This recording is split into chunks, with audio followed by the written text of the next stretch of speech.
Alone once more, Ermac searched the labyrinthine corridors of Shao Kahn's old fortress, searching for the source of a faint voice calling to him.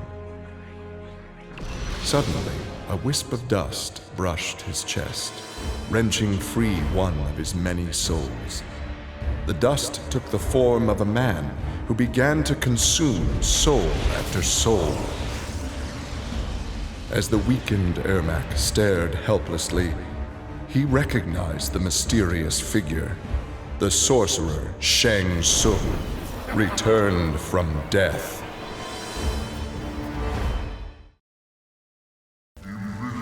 For many years, Ferra and Torr were a symbiotic pair, as is natural with their species. But that bond was broken when Ferra came of age and began the Great Transformation. Ferra Torr returned to the Tarkatan wastes, where Ferra began her metamorphosis. The process took an agonizing 3 outworld years, during which time Torr withered and died. Now a brute, Ferra will be chosen by a rider. A new symbiotic pairing will be forged, and new battles will be won.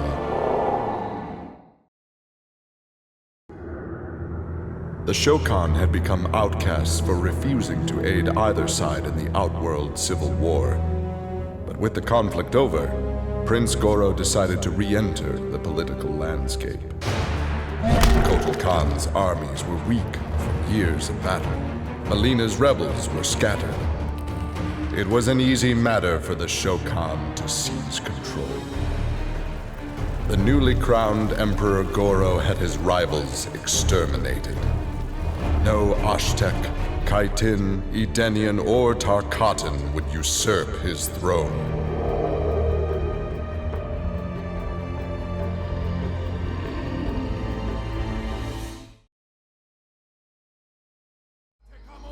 After his incursion into Earthrealm, Kotal Kahn had become a prime target of Special Forces surveillance. Jacqui Briggs was assigned to monitor his activity. Jacqui followed Kotal Kahn to an equatorial jungle, where he entered a hidden pyramid. Inside, he retrieved a glowing crystal skull. Jacqui attacked the Emperor and raced away with the object.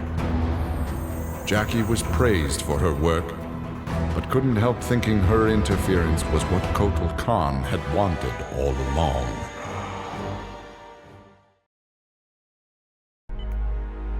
After Shinnok's fall, the hospitalized Johnny Cage asked Jax to fill in as leader of his squad. Jax agreed. It was a chance to spend time with and protect Jacqui. Boarding their transport after a routine mission, Jax's greatest fears were realized as the mercenary Erron Black sprung from the cargo bay and fired on the young heroes. Fortunately for Jacqui and company, Jax's quick reflexes and bulletproof arms deflected the assassin's rounds. Jax quickly subdued Black, then slipped into shock as a red stain engulfed his chest.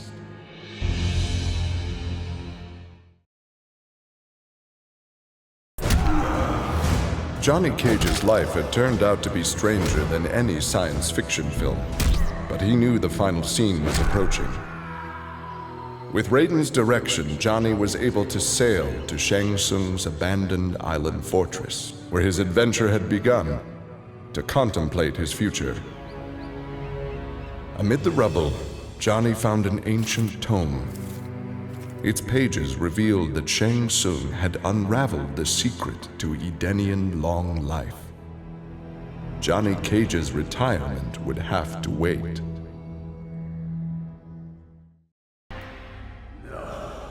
Kano had always been a survivor, but even he would one day succumb to fate. His ideals of ruthless terror would die with him, unless he could pass on his methods to a new generation. Combat, weapons, high-tech sabotage, torture, all would be part of the curriculum. But before his students could learn his techniques, Kano would beat the weakness out of them. They would understand, or die trying. Kano's first pupil? his own son. Class was now in session.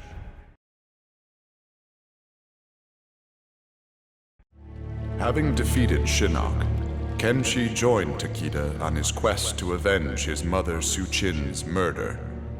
Their travels took them to a cave where he and Takeda freed a man, Taven, encased in a stalagmite. Kenshin told Taven that his brother, Dagon, was the founder of the Red Dragon Assassin Clan. Dagon had not only murdered Su-chin, but his and Taven's parents as well. Together, Kenshin, Takeda, and Taven lay siege to the Red Dragon base. Dagon fell victim to Kenshin's rage. Su-chin's murder had been avenged.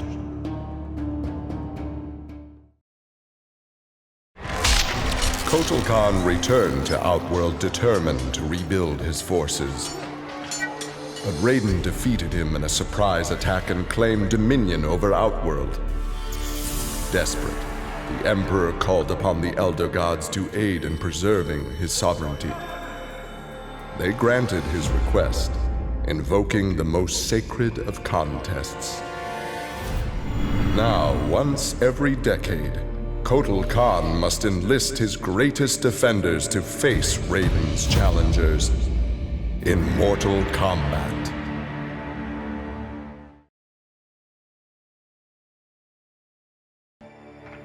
For his role in saving Earthrealm, Kung Jin's family created a statue in his likeness for inclusion in Raiden's revered collection. But Kung Jin's thoughts were with one no longer accepted by his family, Kung Lao. Kung Jin set out to locate his cousin and found him in the Nether Realm. Raiden believed Kung Lao's tortured soul was forever trapped without Quan Chi's magic to free him. But Kung Jin knew the Shaolin was stronger than any sorcerer's spell. He vowed to help Kung Lao fight off the evil that had remade him.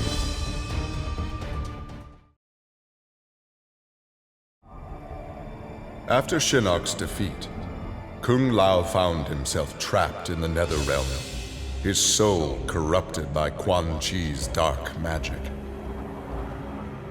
There he would have remained but for the aid of his cousin Kung Jin.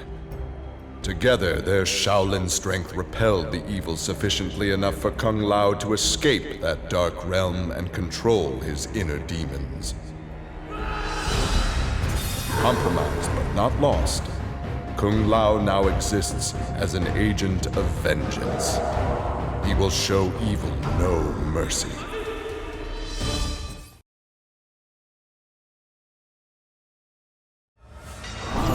With Shinnok defeated, Liu Kang explored the Nether Realm, a world that, without Shinnok's controlling power, had descended into chaos. Liu Kang was no sorcerer or elder god, but his fighting skill was more than enough to beat Netherrealm's demons into submission. Liu Kang realized that Netherrealm was his for the taking, and that ruling appealed to him. He would assume Shinnok's throne and ponder the conquering of other realms.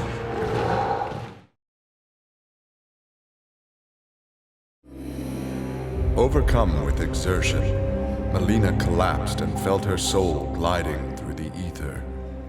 She awoke in an incubation chamber. Nearby were countless others, each containing an exact copy of her. Mileena found she could read each being's mind and they hers. They quickly realized the benefit of so many fierce warriors sharing one mind. As they plotted revenge on their enemies, the architect of the Mileena's awakening laughed quietly.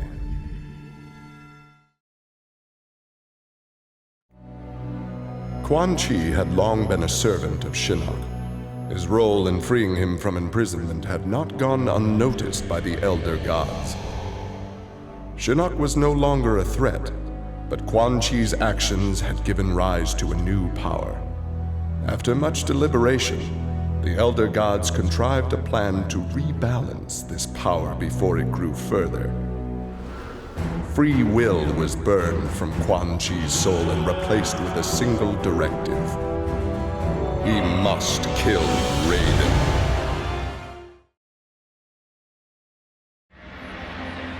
After millennia of fending off Earthrealm's enemies, Raiden began to wonder if defense was the best path to peace.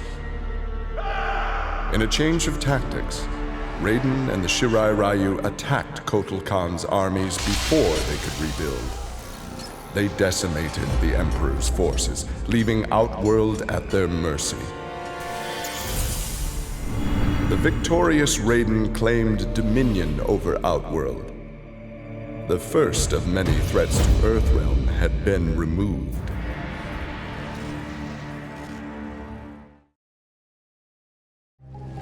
After Shinnok's defeat, Reptile was ordered to Earthrealm by Kotal Khan to assess the damage. Such intel could prove useful in future conflicts. Stumbling upon a collapsed cavern, exposed during the crisis, Reptile was shocked to see raptors emerging from within. Unlike the rest of his race, these raptors had never left Earthrealm for the doomed realm of Zaterra, and thus had remained safe and hidden. Alone no more, Reptile vowed to remain with his rediscovered people and reclaim their Earthrealm homeland.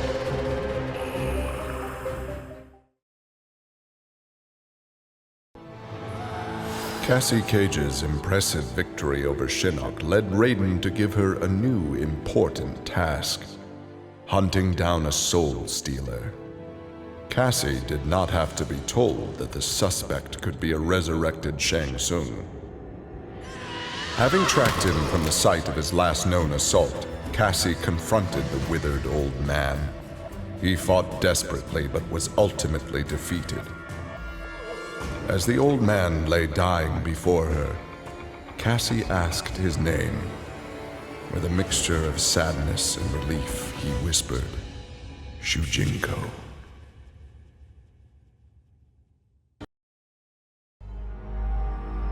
Nearly 150 years ago, Erron Black had been hired by Shang Tsung to assassinate an Earthrealm warrior. In return, Shang had slowed Black's aging process. He could therefore afford to be patient. If an employer wanted someone dead, they would be in time. A team of young Earthrealm warriors had caused Erron Black's current employer, Kotal Khan, much inconvenience. With the patience of a viper, Black eliminated them all.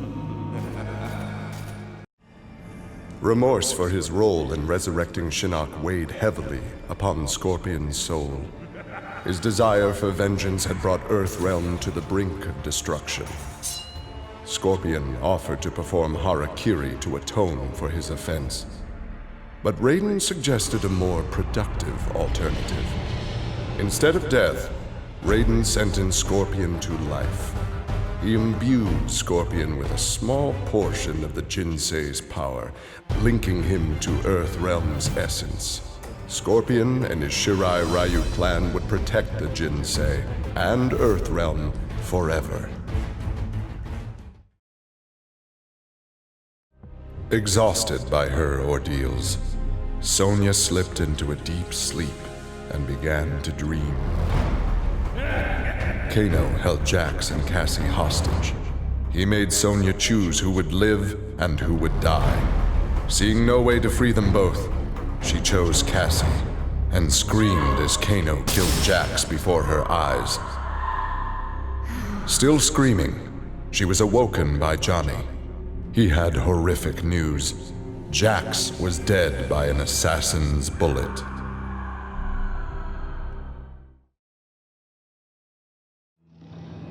Grandmaster Sub-Zero knew his Lin Kuei clan would need more than martial arts to stave off future threats to Earthrealm.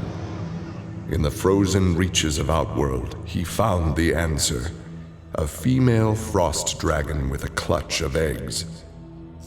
With his ability to freeze, Sub-Zero hatched the dragonlings. They accepted their Lin Kuei masters and their training as combat mounts. With a force of dragon riders, the Lin Kuei's ferocity became legend. None dared risk conflict with Earthrealm. With Shinnok defeated, Takeda and his father set out to find his mother's killer, a member of the Red Dragon clan.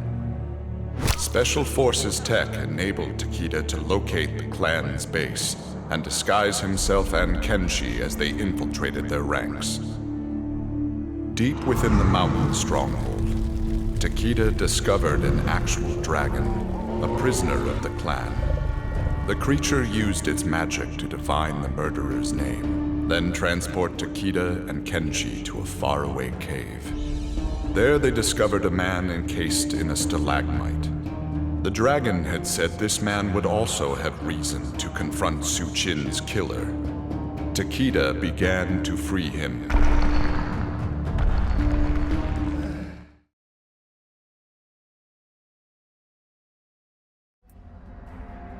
Devorah's ultimate plan was not to destroy Shinnok, but to enslave him. She implanted larvae, her young, in his body to gestate. Having consumed the godlike power of their immortal host, Devorah's offspring were unlike any Kaitin ever born. As they matured, they spread like locusts throughout the realms. Her army of Kaitin super drones brought glory to Devorah, their beloved queen, and destruction to all.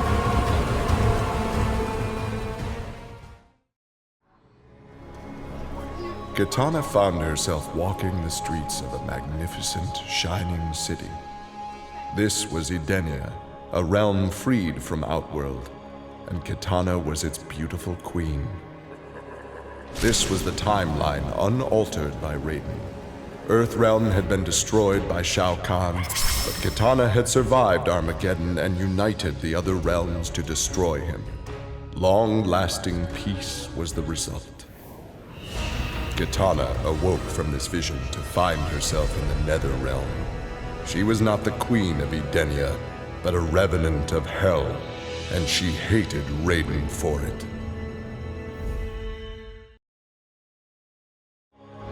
Earthrealm belonged to Shinnok.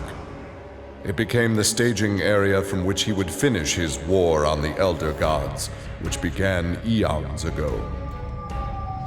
The Elder Gods had lied to the denizens of the realms. They were not individual beings, but merely parts of a greater collective known as the One Being. Shinnok would merge the realms and awaken him. Whole once more, the One Being devoured the Elder Gods. Shinnok watched with satisfaction.